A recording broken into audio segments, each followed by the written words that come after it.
தூத்துக்குடி விளாத்திக்குளம் அருகே 12ஆம் வகுப்பு மாணவியை பாலியல் வன்கொடுமைக்கு உள்ளாக்கி கொலை செய்த குற்றவாளிக்கு இரட்டை தூக்கு தண்டனை விதிக்கப்பட்டுள்ளது. போக்சோ நீதிமன்றம் அதிரடி தீர்ப்பளித்துள்ளதன் விவரம் என்ன?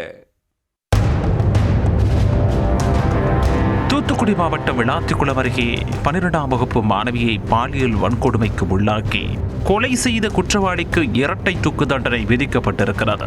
போக்சோ நீதிமன்றம் அதிரடியாக தீர்ப்பளித்திருப்பதன் பின்னணி விவரம் என்ன?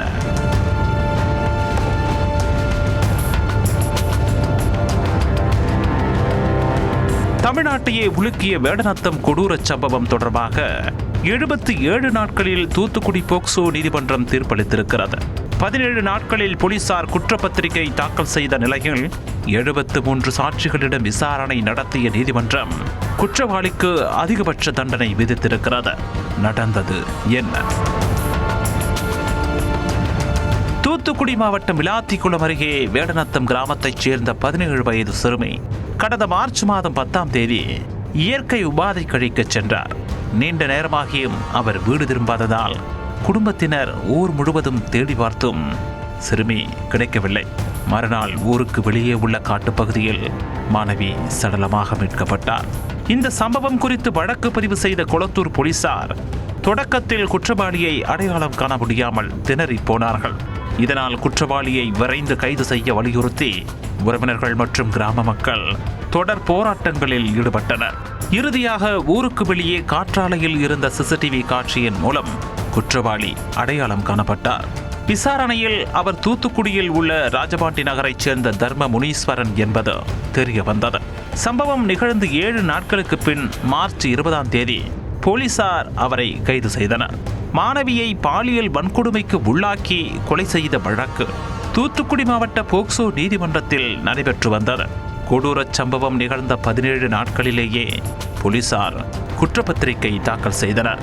மாணவியின் பெற்றோர், உறவினர்கள், கிராமத்தினர், தடயவியல் துறை அதிகாரிகள் என இந்த வழக்கில் மொத்தம் 73 சாட்சிகளிடம் விசாரணை நடத்தப்பட்டது. கடந்த 5ஆம் தேதி முதல் நாள்தோறும் விசாரணை நடைபெற்று வந்த நிலையில் கொடூர சம்பவம் நிகழ்ந்த 77 நாட்களுக்குள் விசாரணை முடித்து தீர்ப்பு வழங்கப்பட்டிருக்கிறது. தர்மமுனீஸ்வரன் மதுரை மத்திய சிறையில் இருந்து காலை 11:30 மணிக்கு தூத்துக்குடி நீதிமன்றத்திற்கு அழைத்து வரப்பட்டார். நீதிபதி பிரீதா முன்பு அவர் ஆஜர்படுத்தப்பட்டார். இந்த வழக்கில் தர்மமுனீஸ்வரன் குற்றவாளி என தீர்ப்பளித்த நீதிபதி நண்பகல் 1 மணி அளவில் தண்டனை விவரங்களையும் வாசித்தார். முன்னதாக தர்மமுனீஸ்வரனிடம் என்ன படித்திருக்கிறீர்கள் என நீதிபதி கேள்வி எழுப்பினார். அவர் 5ஆம் வகுப்பு வரை மட்டுமே படித்திருப்பதாக கூறினார். தொடர்ந்து குடும்பத்தில் உங்கள் வருமானத்தை நம்பி யார் யார் இருக்கிறார்கள் எனவும் கேள்வி எழுப்பினார். தன்னுடைய தாய் தன்னையே நம்பியிருப்பதாகவும் நாள்தோறும் வருமானமாக 600 ரூபாய் வரை கிடைக்கும் எனவும் தெரிவித்துள்ளார். வேறொரு வழக்கில் ஏற்கனவே திருந்துவதற்கு ஒரு வாய்ப்பு அளித்து நீதிமன்றம் உங்களை பிணையில் விட்டுள்ளது. அப்படி இருந்தும் நீங்கள் தந்தையாக இருந்து பார்க்க வேண்டிய 17 வயது சிறுமியை பாலியல் வன்கொடுமை செய்து கொலை செய்திருக்கிறீர்கள் என நீதிபதி சுட்டிக்காட்டினார். இந்த வழக்கில் ஆயுள் தண்டனை வழங்குவதற்கான சாத்தியக்கூறுகள் இல்லை என குறிப்பிட்ட நீதிபதி இரட்டை தூக்கு தண்டனை விதித்து அதிரடி தீர்ப்பளித்திருக்கிறார். மேலும் உயர்நீதிமன்றத்தில் மேல்முறையீடு செய்வதற்கு 30 நாட்கள் அவகாசத்தையும் நீதிபதி வழங்கினார். குற்றவாளிக்கு இரட்டை தூக்கு தண்டனை விதித்துள்ள தீர்ப்பிற்கு மாணவியின் பெற்றோர் மற்றும் கிராம மக்கள் வரவேற்பு தெரிவித்திருக்கின்றனர். இதுபோன்று கடுமையான தீர்ப்புகள் வழங்கினால் மட்டுமே குற்றச்செயல்களை தடுக்க முடியும் எனவும் அவர்கள் கூறியிருக்கின்றனர். நல்லா தான் பார்க்குறோம். என்ன இது நாங்கள் பொம்பளை வெளியே நல்லா வெளியே போய்க்கலாம். இனிமேலும் இந்த இது நடக்கக்கூடாது. அவ்வளோதான். தண்டனைக்கு ரொம்ப ரொம்ப சந்தோஷம். தண்டனை கொடுத்துருக்கோம். ஏன்னா கிராம மக்கள் ஒற்றுமையாக போராடினீங்களை தொடர்ச்சாங்க. நாங்கள் போராடினதுக்கு வெற்றி கிடைச்சிருக்கு. இதனால் வரைக்கும் அதான் காத்திருந்தோம். நாங்கள் போராடினதுக்கு வெற்றி கிடைச்சிருக்கு. இந்த தீர்ப்பு வரவேற்கத்தக்க தீர்ப்பு. போலீஸ் துறையும் கவர்மெண்ட்டும் நல்லா விரைந்து செயல்படுத்துறதுனால கிட்டத்தட்ட 1 மாதத்துக்கு உள்ளே விசாரணை ஆரம்பித்து 1 மாதத்துக்கு உள்ளே தீர்ப்பு கிடச்சிருக்கு. அதுக்கு இந்த ஊர் மக்கள் ரொம்ப ஒத்துழைப்பு கொடுத்துருக்காங்க.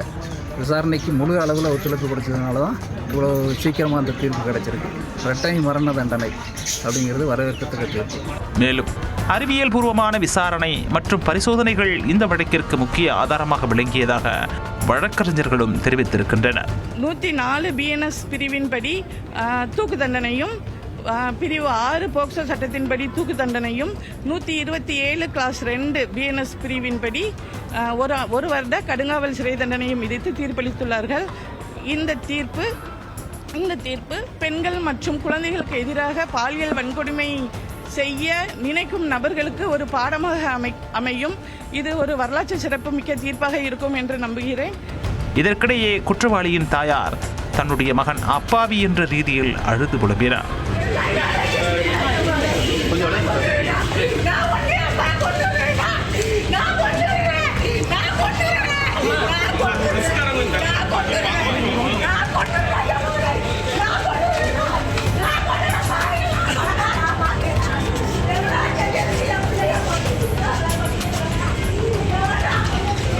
தீர்ப்புக்கு பிறகு பலத்த போலீஸ் பாதுகாப்புடன் தர்மமுனீஸ்வரன் மீண்டும் மதுரை மத்திய சிறைக்கு கொண்டு செல்லப்பட்டார். விளாத்திக்குளம் அருகே 12ஆம் வகுப்பு மாணவியை பாலியல் வன்கொடுமைக்கு உள்ளாக்கி கொலை செய்த வழக்கில் 77 நாட்களில் விசாரணை முடிந்து குற்றவாளிக்கு போக்சோ நீதிமன்றம் இரட்டை தூக்கு தண்டனை வழங்கி அதிரடி தீர்ப்பளித்ததற்கு பல்வேறு தரப்பினரும் வரவேற்பு தெரிவித்திருக்கின்றனர்.